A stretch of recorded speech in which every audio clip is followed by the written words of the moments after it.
एक और situation discuss करते हैं। उसमें इस तरह का एक सेटअप दिया है, एक स्ट्रिंग है वो इस तरह से इस पुली के ऊपर से और इस पुली के नीचे से और इस पुली के ऊपर से बी ब्लॉक से कनेक्ट हो रही है। और क्वेश्चन में दिया है कि इस स्ट्रिंग का ये जो एंड है वो इस तरफ, ये जो एंड है, ये जो एंड है पी, ये इस तरफ एसलेट कर रहा है ए नॉट के एसलेशन से। ठीक है, तो ए नॉट इसका एसलेशन कुछ मान लेंगे, ए वन इसका एसलेशन कुछ मान लेंगे, ए टू, इन तीन में आपको रिलेशनशिप फाइंड करनी है। ठीक है, तो कोई मुश्किल नहीं है। मैंने मान लिया ये ऊपर की तरफ एसलेट कर रहा है कितने एसलेशन से, ए वन से, और ये भी ऊपर की तरफ या नीचे की तरफ, जिधर चाहो आप उधर मान लो, इसमें कोई इशू नहीं है।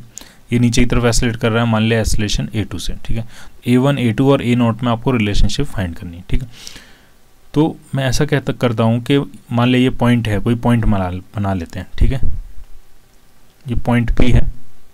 अगर टेंशन डिस्ट्रीब्यूट करें तो मान लिया अगर यहाँ पे टेंशन टी है, यहाँ से टेंशन डिस्ट्रीब्यूट करना शुरू करते हैं तो यहाँ टेंशन टी होगा, यहाँ पे टेंशन टी होगा, यहाँ पे टेंशन टी होगा आपका, यहाँ पे टेंशन टी होगा, और इस तरह से यहाँ टेंशन टी, यहाँ टेंशन टी और यहाँ पे टेंशन क्या होगा, टी, क्योंकि ये पूरी एक ही स्ट्रिंग है, यहाँ से आके और ये इस तरह से ब्लॉक बी से कनेक्टेड है। अब जरा इस पुली को देखो, ये आइडियल पुली है तो इस पर नेट फोर्स 0 होना चाहिए। ऊपर की तरफ फोर्स है टी प्लस टी 2t, तो नीचे की तरफ ये फोर्स कितना होगा 2 टाइम्स टी, तो यानी यहाँ पे टेंशन कितना होगा 2 टाइम्स टी। क्लियर? ठीक है, अब जरा तीन ऑब्जेक्ट हैं बेसिकली जिनके एसलेशन के बीच में आपको रिलेशनशिप फाइंड करनी है। वो ऑब्जेक्ट क्या है, एक है ए, एक है बी और एक है ये पॉइंट पी।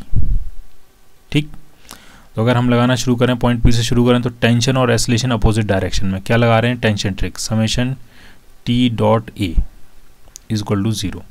ठीक, तो टेंशन और एसलेशन इसमें अपोजिट डायरेक्शन में, तो इसका जो टी डॉट ए होगा वो सिंपली क्या हो जाएगा, माइनस टी ए नॉट, क्योंकि अपोजिट डायरेक्शन में।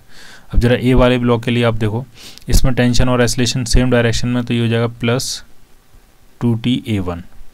ठीक, अब जरा बी ब्लॉक के लिए देखो, टेंशन और एसलेशन अपोजिट डायरेक्शन में, तो ये हो जाएगा minus T a2 is equal to क्या होगा 0। टी कॉमन लेके 0 में चला गया, तो ये आपका आया a1 इज इक्वल टू आया आपका a2 plus a not. a1, a2 और a नॉट में आपको क्या मिल गया, एक रिलेशन मिल गया। क्लियर?